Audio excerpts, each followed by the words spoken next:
finally. We all get into a late start today. Okay. One of those days, I guess it's a Sunday, you know? I guess when Sunday come along, this is just what happens, you know what I'm saying? So listen, sorry I'm a little congested, but you know. No, it's okay. How you doing? What's I'm going good. on? Not I'm feeling good. too well? No COVID, No, right? no COVID. No COVID. I feel great. I just had a little congestion and I've been getting rid of because the air. I thought I was cute. I had on a pair. No, not today. I had on a pair of shorts. I thought I couldn't wear no stockings with the shorts, so I went outside with just the legs out. And I was tripping, but you know.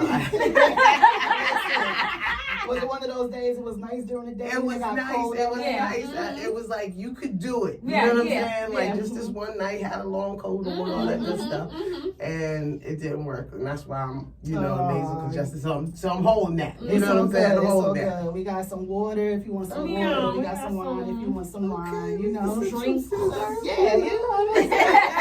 Get busy here today. Absolutely. How you doing? So I'm good, Miss Steele. How are you? Thank you so much for having me, ladies. It's the Girl Podcast, right? Okay. Y'all doing y'all thing. Thank you. I love it. You know what I'm saying? The little R&B. Yeah, we want a little something. We kind of give a little something. It's not too much, it's not a big space. We're working with what we're working with, you know? Listen, girl, God said enlarge my territory and keep me from harm. That's all that we ask for. We were just talking about synergy. We were just talking about gospel music. Yeah, Synergy. God is so good. You know? I'm a God lover to the 10th power. Same.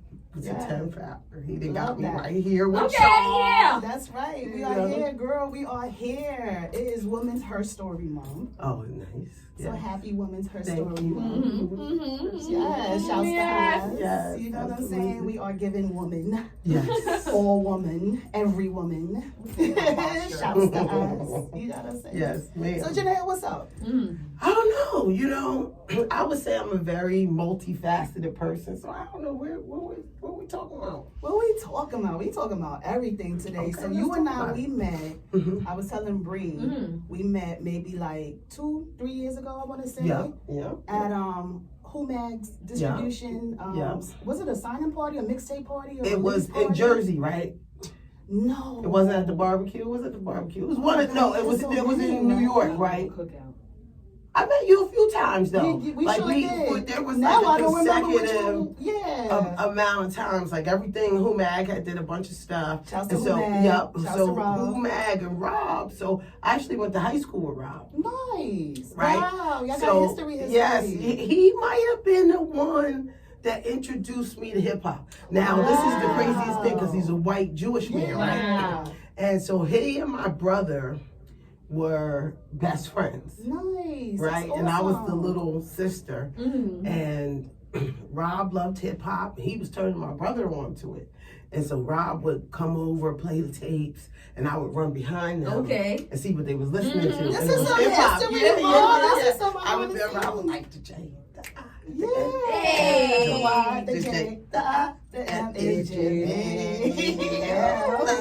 So I remember, times like that where it was, a lot of Public Enemy, and then Rob, and he's still to this day like this hip hop historian. And so it's just so funny so we went to high school together.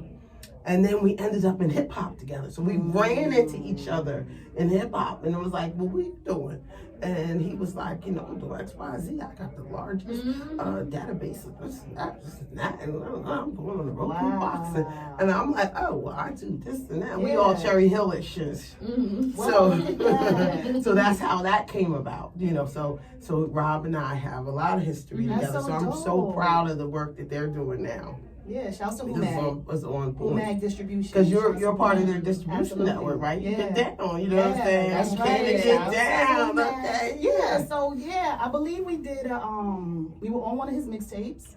Yep, you sure was. Right. So I did, but see, mine was spoken, I don't know what to call it. It's spoken word is one of my articles.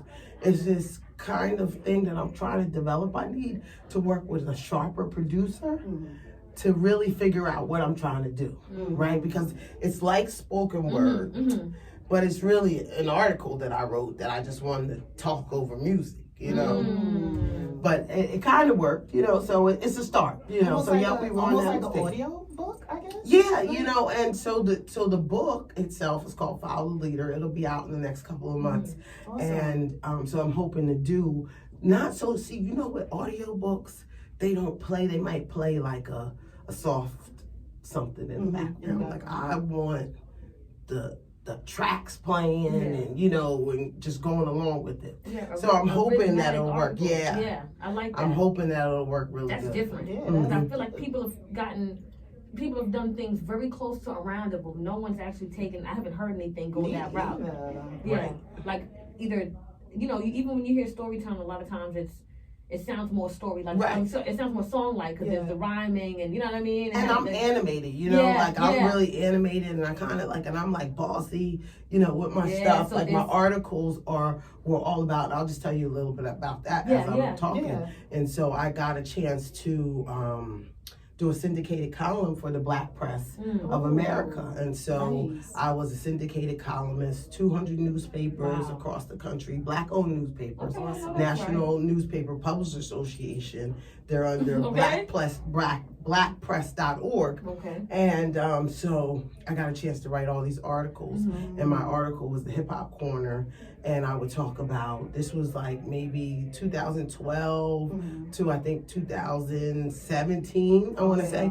And so what you'll see, and what you'll see in this book, because it's a compilation of all these articles that I wrote, of how I was dictating to the hip hop and African American community where we need to go, what we need to do, how we need to do it. And so now the book shows where we are today and how people were listening. And so I credit that a lot to the Black press. Like, we don't pay attention to the Black press like we should, you know, and they have been carrying our torch for years. 200 Black-owned newspapers that make sure that if there's Black news to be heard, they'll all get together, they will put it out there, and you will hear it nationally. I only know like one of them, which is Black Star. Black Star News. Isn't that a newspaper, or is that a Where's that? Black Star News? I Is it thought a that news? was, I believe so. No? I don't think it's one of the newspapers under the network, but you know Amsterdam News. Amsterdam, So you got the Daily Challenge, you got Harlem News, and then I had one of the newspapers, I was given one of the newspapers from the Challenge Publisher Group, and it's called The New American.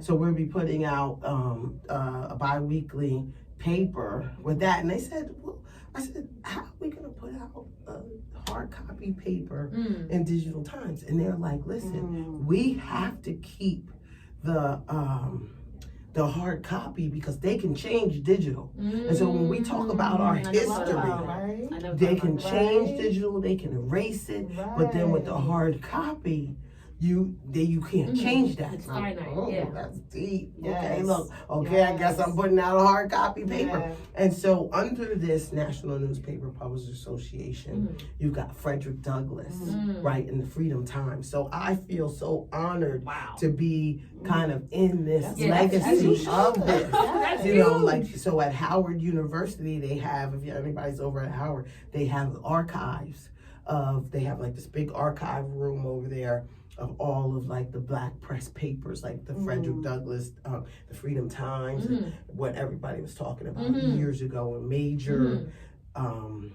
papers, through over the years, and they're like 200 and I think either between 180 something and 200 years, maybe 200 years old. Wow. But this is, and so these are second and third generation publishers whose father, you know, was a publisher, who's, you know, 2 generations deep. And so these are seniors or juniors that are still carrying the torch. So Dr. Ben Chavis, I'm sure you guys know. Stories that we need to hear about. Yeah, no, for sure. Dr. Ben Chavis, he is the chairperson, the chairman of the NMPA right now. So he's heading that, and he's doing a great job. And I just look forward to putting this paper out. Our paper is, you know, going to go direct. It's a door-to-door system, kind of like you have in the hotels, you know, and we're going to see what happens, because they're like, listen, advertisers don't care how they're getting the eyeballs on stuff. They want eyeballs. Yeah. So if you get eyeballs, we get eyeballs. So Yeah. we'll see how that works, and we'll have to, add you ladies to the do a feature in the paper, Yes, the girl podcast, and get an update there so we can vice versa throw people back out into the digital world as well. I know I got tons of questions, but questions, please. I guess my questions are more so along the lines of interacting in the industry. Do you know what I mean? What do you? I feel like a lot of times I want to know, like I want to almost put myself in someone's shoes. Like if you could describe like some kind of experience where you've either felt like either really like a hyper emotional feeling, you know what I mean? Whether it was you were scared to death, you were super happy, you were really excited, like, if you can kind of walk us through whatever, that's a good one. whatever that is. Have I, first I've been working with Reverend Jesse Jackson Sr. for the last 15 years. Wow. And so I've been in some, intense places with some people walking up from President Bill Clinton to what's our music guy's name? Motown. What's his name? The lead guy, the leader, Berry Gordy. Berry Gordy, yes. To Berry Gordy, to just to pretty much everybody. So I haven't been in a place where I get so, except when I was young. When I was young, I was really shy. Like Carl Payne, I'll just give you this little one. When I was young, Carl Payne is Cole from Martinez. Yeah. Okay. I'm like, it sounds familiar. I'm like, I know this man. I'm going to go check my phone. Yeah, so he, from that Cosby Show and everything, me and my mom were at the Showboat in Atlantic City. And I seen him, and my mom's like, there goes, there he goes. Girl, Jineea went stiff. And my mom was like, my mom was like, say something. And she was just like, he was like, what's your name? And so I don't know if that instance there changed me. Right? Because I think, I was like, mum's the word, and then there was the only other time was that I got out of whack was there was a boxer. I'm not going to say him, but I was out in Las Vegas, first time out in Las Vegas by myself. It was 2001, and I know this because God rest the dead, Aaliyah had died, and I was out there. And so I thought I was cute, and I was walking. Okay, I know that's right. The boxer, he was a champion at the time. I guess I'm telling on myself. He was champion at the time, and they turned around. It was him, Anthony Anderson, and somebody else, right? And I'm walking. Oh, there he go, and this is him. Like this is it. Yeah. And they turned around. Leaned up on the side, like was waiting for me to walk back. I was like this. I got everything your mind wanted to do, and your body was like, your feet was like, let's go. I got out of there so quick. I was like, okay, look, I can't do it. Man. I thought my strut was going I thought my strut was gonna come up with something. Do you relate to those? I sure do. You do? You ever had one of those where like you was like, you was fake shook a little bit? I did. Or unexpected? I did. I had a moment with, shots to Nas. Sure enough, when the sister needed to talk, it was like, I couldn't say anything. Everybody was like, like really? All this talk, really? You gonna fold? So what would you attribute that to though? What would you say yours was? Because I think I know what mine was. I was just talking shit. Like all the things I did say, I was talking shit. Right. Because when it actually manifested and happened, I was just like, hi. Nice to meet you, and just kept walking. Are you really? You serious? You're not gonna actually talk to him? Oh, God. I don't know what to say. I don't even know what to attribute that to. Wow. I just was like, you might get it now. And I was like running. I was like, no, I give it up tonight. I got to go. That is funny. Oh, you know what? I think almost happened to me, except I think I might have moved almost faster than you. Like, out of here. One time I was in Columbus Circle and I was walking. I don't know if y'all heard me tell that story. Remember I was like, oh, I had the jacket. Yeah. Oh, you got your thought back. Yeah. Listen, so it was that same outfit, right? That same look I used to wear with the knee high black rubber boots, and I used to have like my trench coat, like my when it was tied up so it was cinched around the waist. And I used to have my hands in the pocket. Right. So I'm moving. I'm moving in Columbus Circle, and I look in a restaurant as I'm crossing over the street.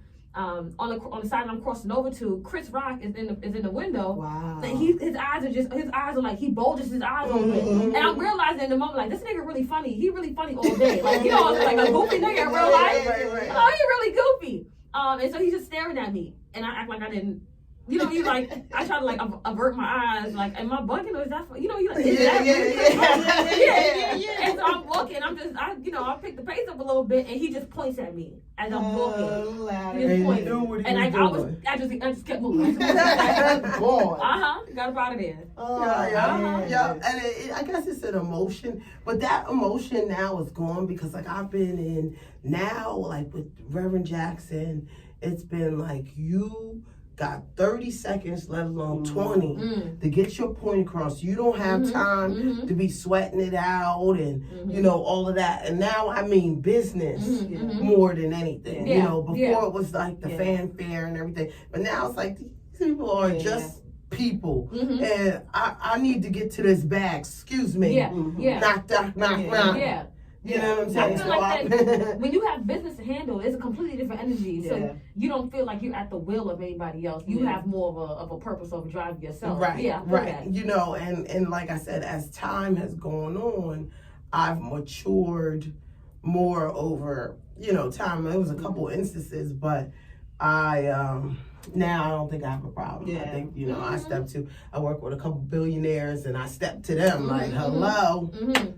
Jineea Butler, I'm your girl. You know, what are we talking about? Because and I started the Hip Hop Union with the auspice of helping our community get money for the entrepreneurship endeavors that we had, right?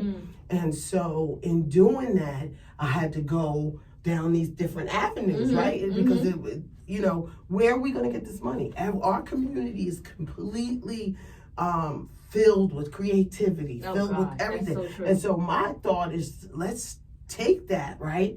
And let's put some money into that. That's right. And spread that out. And I think that is, you know, our own cavalry. We'll take care of ourselves from there. And I think that's the only thing that's missing in our community. So I kind of got a lot more ballsy about doing that, you know, and about, you know, stepping to my business and deciding, you know, who I want to work with. You know, I want to work with different people. After working with Jesse Jackson, I'm like, I can work for anybody. You know, you got Martin, Jesse, Jineea. What?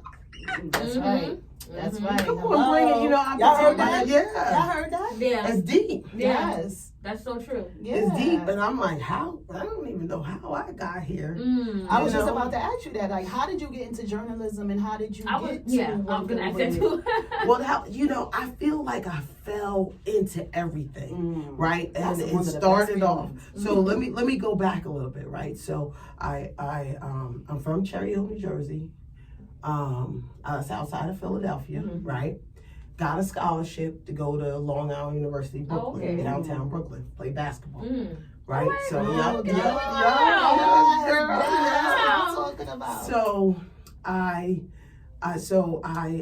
got a scholarship to go to LIU Brooklyn. I went into the Hall of Fame there, 2007. 1,000 points, 1,000 rebounds. So I went and did, take some of that stuff.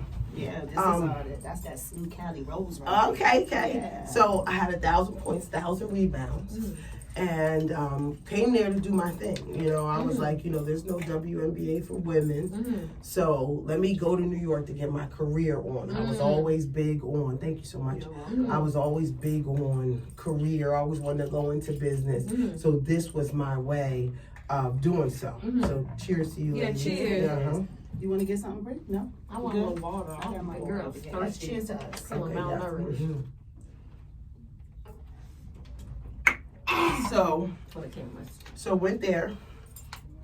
Then I started studying hip hop in my class of psychology. So I got my degrees in psychology. Oh, that's awesome. And you know, I was writing on what I wanted to write on. I was like, you know, if I become a psychologist, I don't want to be sitting in the room with, you know, people that, you know, not of my schizophrenia or something. Yeah, exactly. No, that wasn't. I want to get down to the nitty gritty. So I started creating a way to do that. And so me and my roommate in college, we came up with our first company was called Diva Dividends. It was like Diva Dividends, right? So we was hot. We was in college. We started off like it was just like Crush Groove, because if you remember in Crush Groove, Russell and started in college and everything like that. So I'm like, you know, I'm living this hip hop dream in New York, right? Out of Cherry Hill, exactly. Out of Cherry Hill, hip hop 50, out of Cherry Hill, New Jersey, by the way. So then so we created, and then so we went from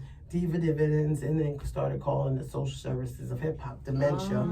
And the social services of hip hop was it is to identify and remedy problems that affect the growth of the hip hop industry. So I found a lot of things were in the way of us growing as a people, right? And I could create programming that could help us along the way. So that's what I said I'm gonna come up with, and I'm gonna do. I wanted to do something that I wanted to do. And so Ed Lover from Hot 97, he was actually one of our mentors, brought me into the game by playing Hot 97 Hot Shots. So played on Hot 97 Hot Shots, one of two girls that was on the basketball team. Okay. And so we traveled around with that team with Ed, and you know, we partied. We had a great Ed Lover is like, let me say right now, Ed Lover, come on son, is one of the best party animals in the business. Oh my God. For the greatest fun ever. And he really led us in a good direction. So from social services of hip hop, I continued to grow. And then I worked on Rikers Island, homeless services. So I did real work too. So I went, you know, I was out in the field, and that's where I met Flavor Flav. So Flavor Flav was actually one of my clients, and I helped him get out of his situations when he needed to get out of his situations. We became friends. I told him what I was doing, and then I created the Dimension of Hip Hop Fashion Tribute, which most people know it as Hip Hop Honors from VH1, right? Exactly. So I created that whole piece, and you know, started honoring, because let me tell you the story of how that came out. I was at the Apollo. It's so funny, we're doing a show at the Apollo soon, but I was at the Apollo, and it was the Justo Mixtape Awards, right? Okay, right? And I was sitting there, and this is kind of like my, you know, my first, I'm studying, right? I'm a psychologist, studying. So I'm sitting there, and somebody walks in from the back. I see him walk in from the back. I don't really recognize him and everything. Stomps down the aisle. Goes up on the stage. I'm watching this whole thing from the point that he walked in the door to the stage. Grabs the mic. I started this shit. I was like, wait a minute. That was a whole display of crazy. Wow. And it was Cool Herc. Oh, okay. And I was like, that makes sense now. Yeah. But I had to analyze what made him do that.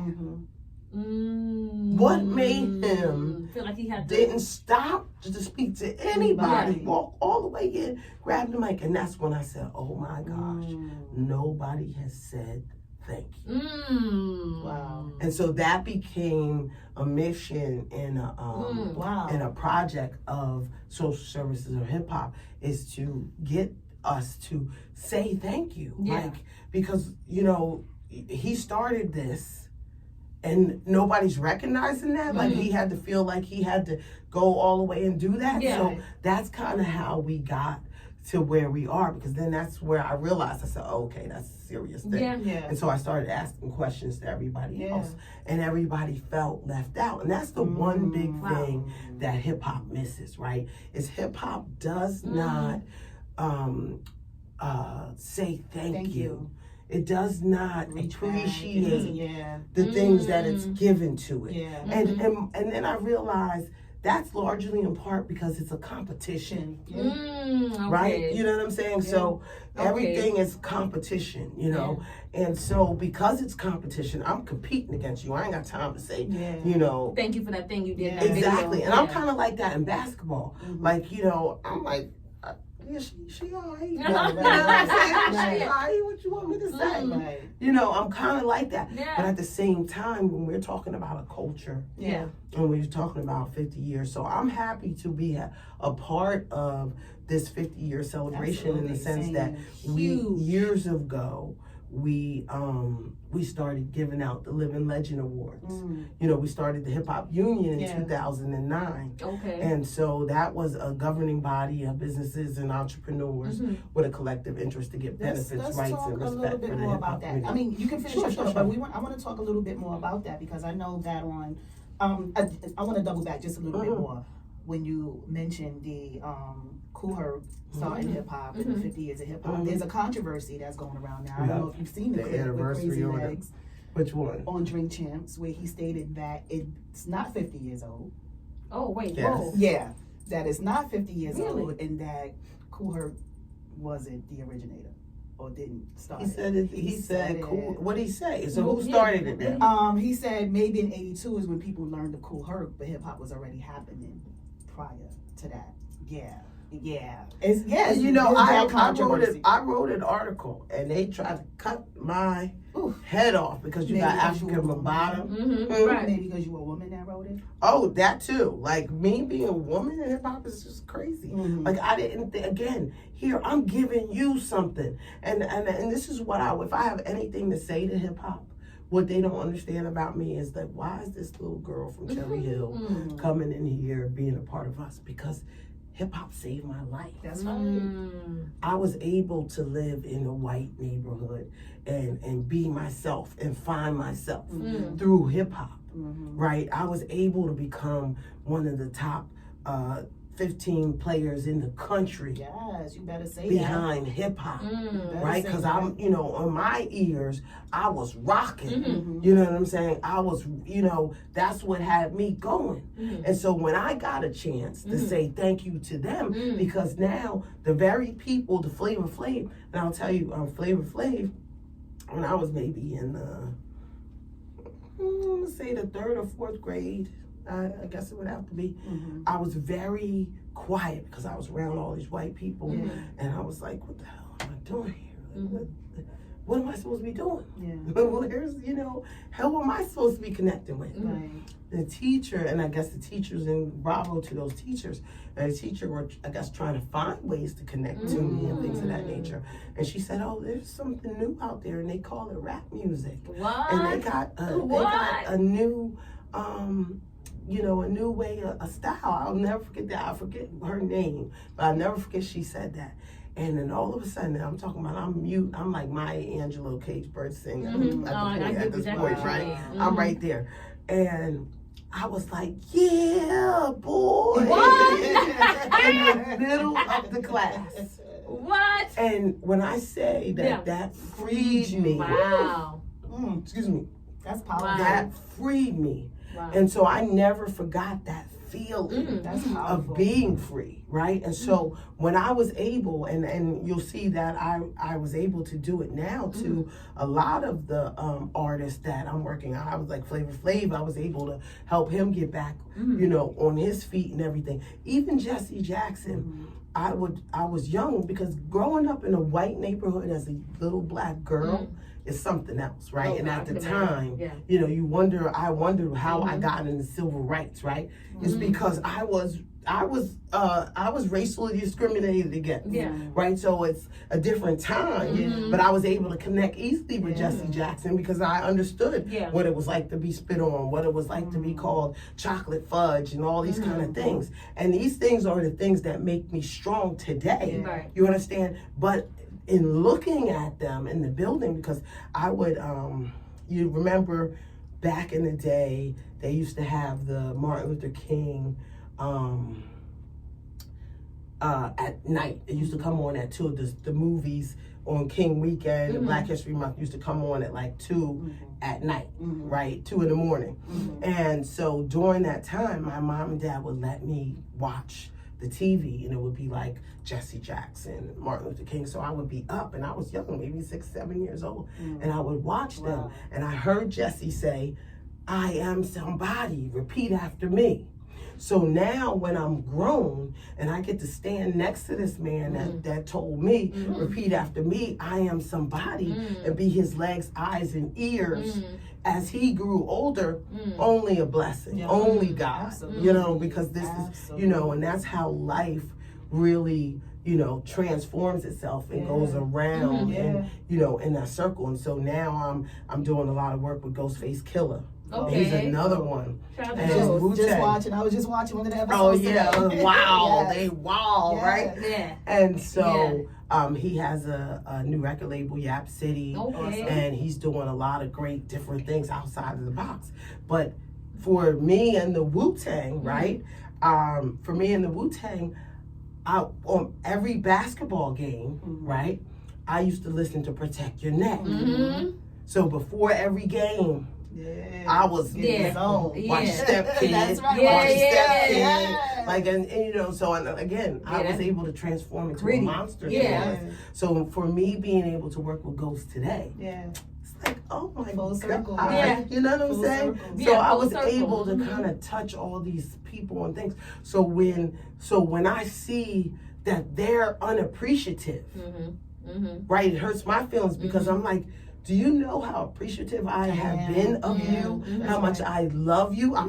It's not about being groupie. See, they're used to, you know, people praising them, and they need that again, right? And they got to get out of that because it's, you know, I get it, but it's just a common respect. Right. Absolutely. You know, and so I'm happy that we're here though, because like I said, me, my partner Manny Ayala, we came up with the Living Legend Awards, and we're able to give Michael K. Williams, Master P, Melly Mel, Kango Kid before he, rest in peace, before he passed away, Michael K. Williams as well, Jay Alexander from FUBU. And so we were able to help establish the mindset that the LL Cool J's of the world are now praising the Grandmaster Cassis and the Melly Mels. So when I see the Grammys, right, when I see the Grammys 50th anniversary, Flavor Flav in them, they, you know, a Kendrick Lamar wasn't acknowledging a Flavor Flav. And Kendrick Lamar wasn't acknowledging a Grandmaster Cass or a Melly Mel because they were outside of the box, you know, and now they're saying, hey, legend, you got Nori on Drink Champs giving everybody their flowers. And so this wasn't happening before. And people were telling me, you know, I was doing the sessions with Reverend Jackson, people were telling me, why are you doing that? We want T.I. in here. We want Lil Wayne. And I stood my ground. And I was like, no, there's a market here, right? And through that, we got the Boom radio stations. And this is all shout out to Reverend Jackson and his network, because the FCC, when they wanted to give Revolt TV their license, and I forget, Magic Johnson's station, they came into our workshop to see what hip hop was about. And so we weren't sitting there talking about, well, how you get into the record industry and you get robbed. You know, we weren't talking about that. We were talking about the cultural and the business end of what can happen if we utilize hip hop in the right way. And so I'm just so happy that we're here today, because it's like, it worked. You know what I'm saying? It really worked. That is awesome. How do you feel about, I don't know if you heard about DJ Academics when he came out maybe about 4 months ago, right? 4 or 5 months ago, maybe it's like between the summer and now, sometime at some point. And he basically was saying how along the lines like, y'all old heads, y'all ain't shit because y'all ain't really make no money, y'all ain't really get nothing off of that. You know what I mean? Like Fat Joe came out behind them as well. Fat Joe and LL Cool J came out. And they both spoke and they kind of gave two different perspectives. Right. Yeah. I think LL was along the lines of LL jumped out his skin. What they did. But LL was there too. Right. Yeah, right. LL was there when it was a time when he was sticking his nose up and he wasn't having callbacks. But see now he's got Rock the Bounce. Right. And I'll say that LL has always been grounded, but there's always been the disconnect. Right. So there's always like Grandmaster Caz, they called the first generation, right? And he said we were the only generation that didn't get money, right? Because they were out there doing it for the love, they were out there doing it to stop the gang violence and things like that, and they were really competition. But the part that we got to look at is that competition, because Melly Mel told me a story about how he was king. Right, and nobody was above him. He said Russell Simmons used to be walking around in the crowd and everything like that, and on his come up, right? And so if we look at hip hop today, that's what it's built on. It's built on a kingship. That bravado. That everybody. Have a little ego in it. Right. So you got 50 in his own right. Everybody is vying for a position. You got T.I. claiming he's king of the South.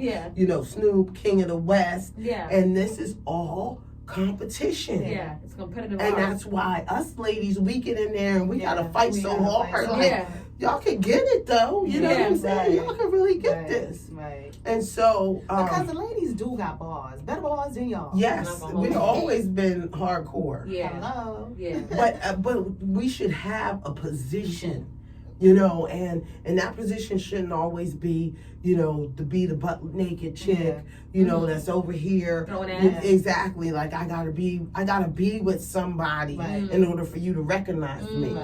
I can't stand here on my own. I need a cosign from some man somewhere.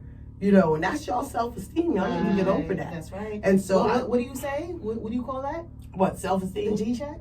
Yes, the G-check. Yes, this is a G-check. Okay. Yes, ma'am. And we've got to, because I found and I see how hard it was for the ladies, because I see how they're coming at me. I'm like, you're coming at me for the wrong reason. I was just contributing.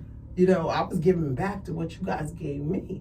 But now that you want to compete, you know what I'm saying? We can get it. Right. You know what I'm saying? We can get it now. Don't get it twisted. Yes, 1,000, okay? But I just thought that I was doing something nice, and then I'm like, oh.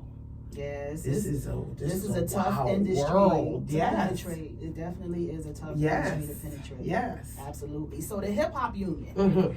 So, you watch Dream Champs, obviously, so you know that Nori's always talking about a union for hip hop. Right. So, is that something that you would collaborate with him? Of course, have you had a chance to even talk to him? No, I haven't talked to him yet. Let me tell you why.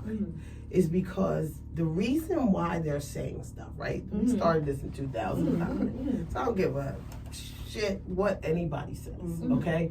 Nobody was there, nobody was on it. Master P had brought this up in Congress, I think around 2007, right?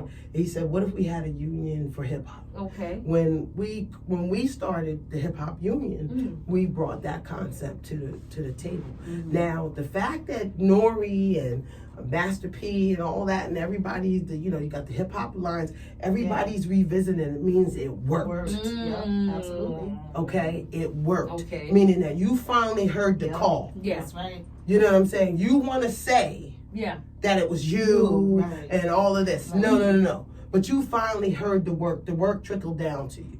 Enough people have gotten to you, and if you heard this down the grapevine. Okay, and that's a fact. Okay, and so the way that I look at it, again, this is something that I'm contributing. If you guys want to go ahead and do that, go ahead and do that. But it doesn't make sense to recreate the wheel. Right? I've been in the trenches, pushing, fighting for this. Right? And so if you guys want to ignore the fact that all of that is going on, then, you know what I'm saying? Then it's not worth it anyway. For me, it's not worth it to fight for you the way that I have. And then that's the way that you turn it around. That when you know, when there's receipts, when anybody that's talking about anything, I can pull you up. On the screen, on my, you know what I'm saying, on my panel. So were you gonna try to act like none of this ever happened? Okay, let me see how that works. That's right. Because I'm not, you know, again, I did it for the love.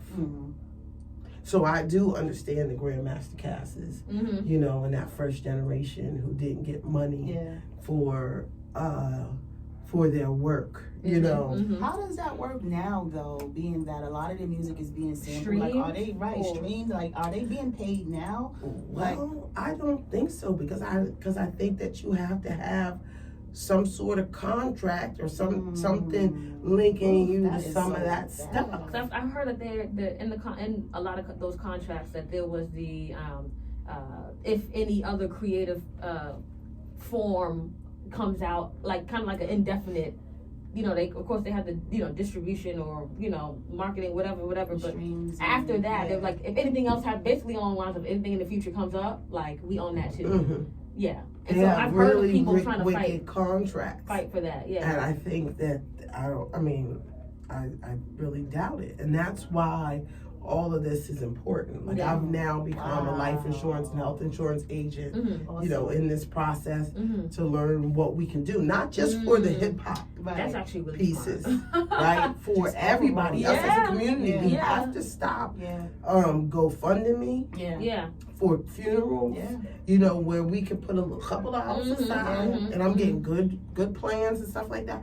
We could put a couple hours aside and take care of ourselves in a different way. Absolutely. Other people use life insurance to make money.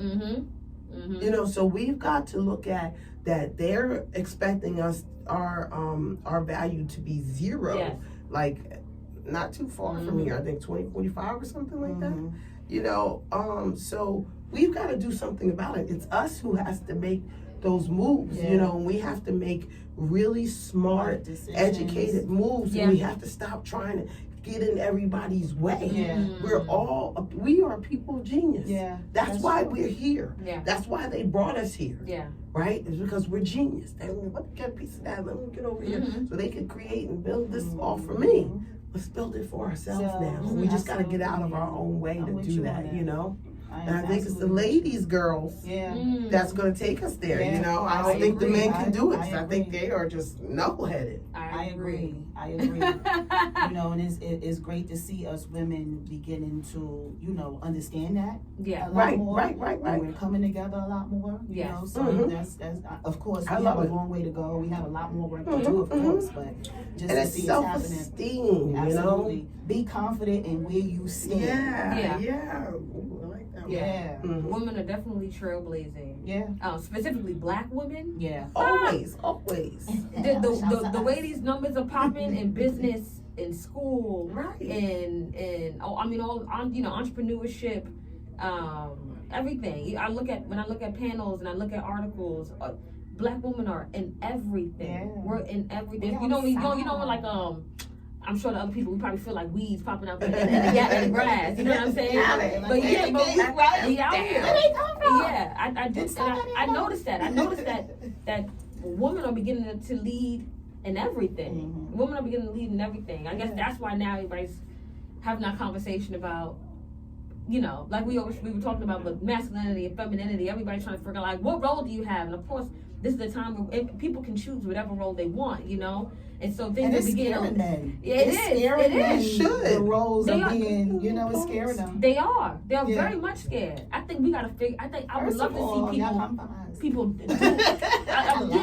I would love to see how people synthesize. I would love to see how people come together, being wholly, whatever they are, fully, you know what I mean? A woman that's a leading ass woman, you know what I mean? A man that is whatever he is, whether he's a leader in the home or he leads in his community, right? You know what I mean? If she leads in the office or whatever that is, you know, I would love to see how they come together and share power or balance power, how to balance power and harmony. That would be beautiful. That would be beautiful. See, even in the music industry, you know, like when I see people having harmonic relationships with each other or their teams or, you know what I mean, their producers or whoever that is, it's like, wow, look at that. It's almost like it feels almost unreal sometimes. You know, you don't believe, you wonder, is it really that good? Or is the team really that, you know, they really ride for each other like that? You know what I'm saying? And you want to believe that. You know, like, this can happen. And I think that we need to focus and see, America is, hold on one second, excuse me. Right, bless you. Thank you. America is built on a two person system, right? And I think this is where we get it wrong in our community, is because the household is built on two people, two people's solid income. You know, that you both climb the ladder, you're both making equal or more, you know, but a good sum of money, and you're combining that to take advantage of all the opportunities, the houses, the life insurance, all these things, and to be able to build from there. But see, we start off with the baby mama. We start off in high school, you know, taking away our opportunities to compete. See, we have to we forget that this is a competition, it's survival of the fittest. Absolutely. Right? This is what America's built on. So they got us distracted with everything else and being entertainers and, you know, looking and seeking attention. Well, that's not the name of the game. Politics, there's a lot of money. I went into politics as well, ran for Congress. You know, politics, there's a lot of money over there that we've got to tap into. So we've got to stop saying that there's only one way for us to get money. There's a million ways for us to get money.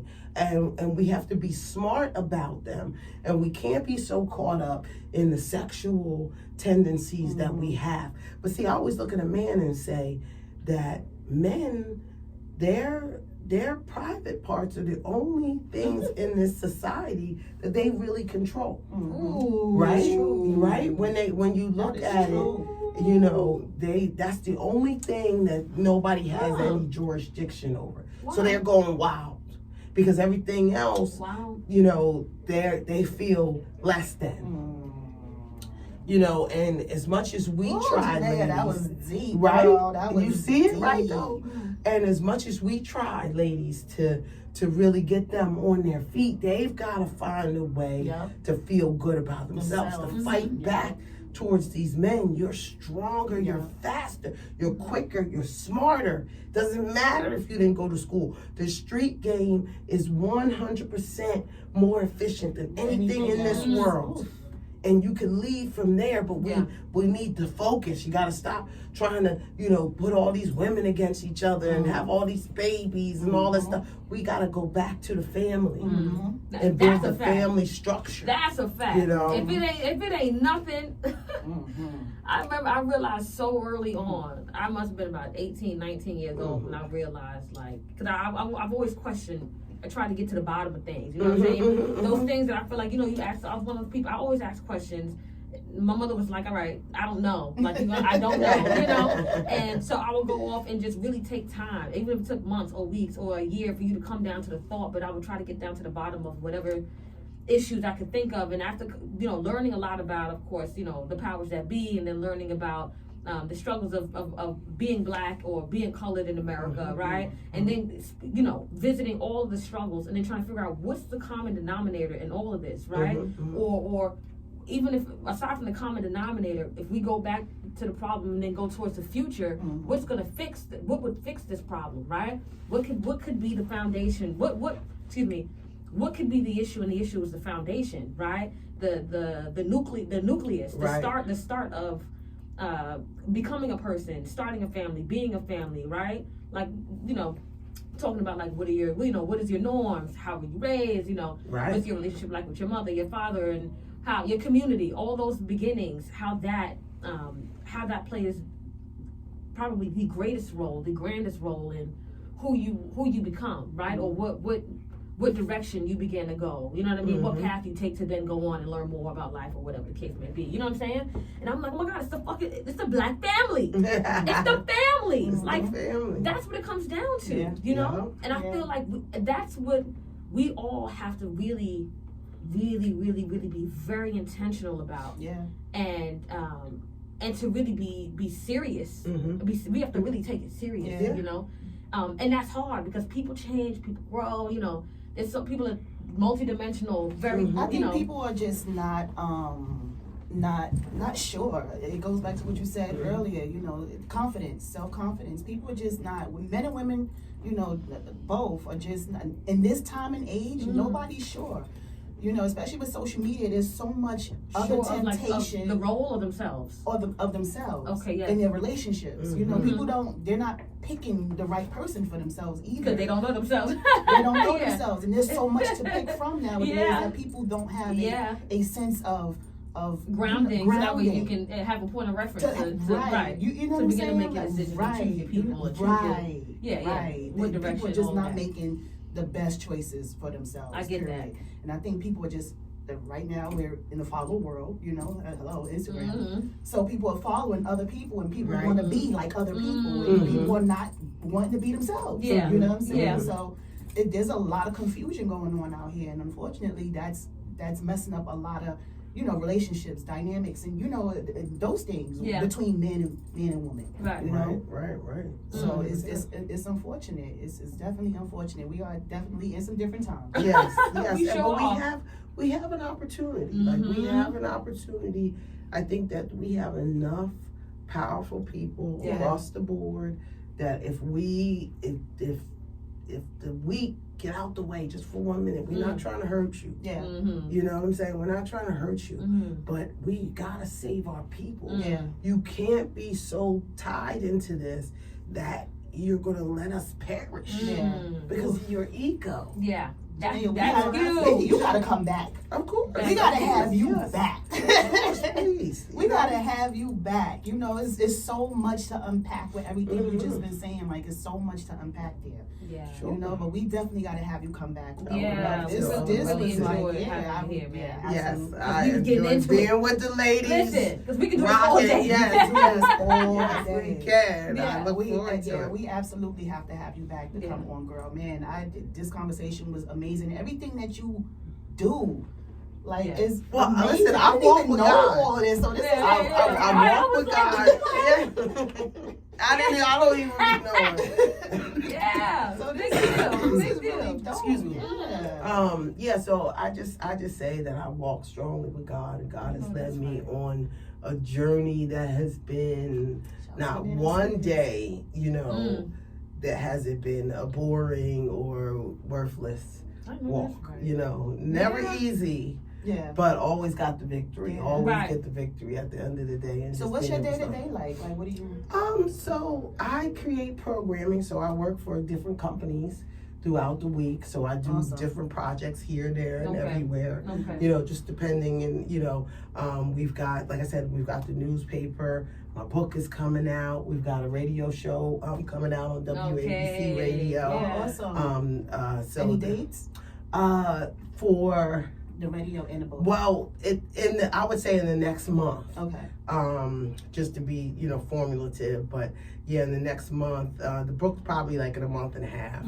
I'm just doing some touch up. Yeah, I'm just doing some touch ups. You gotta come back and read some. I would love to, because I would love to talk about some of the stuff. I would love to share it with you. Love to, without a doubt. We're looking forward to that. This was really, really dope. Thank you. Having you here, I feel like you dropped so many jewels. Like, I'm gonna be going back looking at it like, we sure was the whole time. Girl, I love this. I love this. Absolutely. Good. I'm so I happy. learned so much more about you, and this is really, really dope. I'm a quiet type person. Yeah, I'll be seeing her, and I'm like, yo, I need to know more about. I need to know more about Jineea. I'll be like, look, Yeah, Don't worry chilling. about I it. like that though. I appreciate that. You know, I feel like we kind of cut from the same cloth. No, because you the fly girl, you know what I'm Carry saying? that You fly integrity, with it, yeah, exactly, you still do your thing, carry your integrity, you know, you all woman, you know, you just, 100%. yeah, you stay sexy, but you still hood, you still got your, you know, got your you edge can to you. get it, Right, you know? So yeah, we definitely have to have you back to talk some more. Everybody, this is Jineea Butler. Thank you. Y'all make sure y'all follow Jineea on all At social Jineea media. Butler.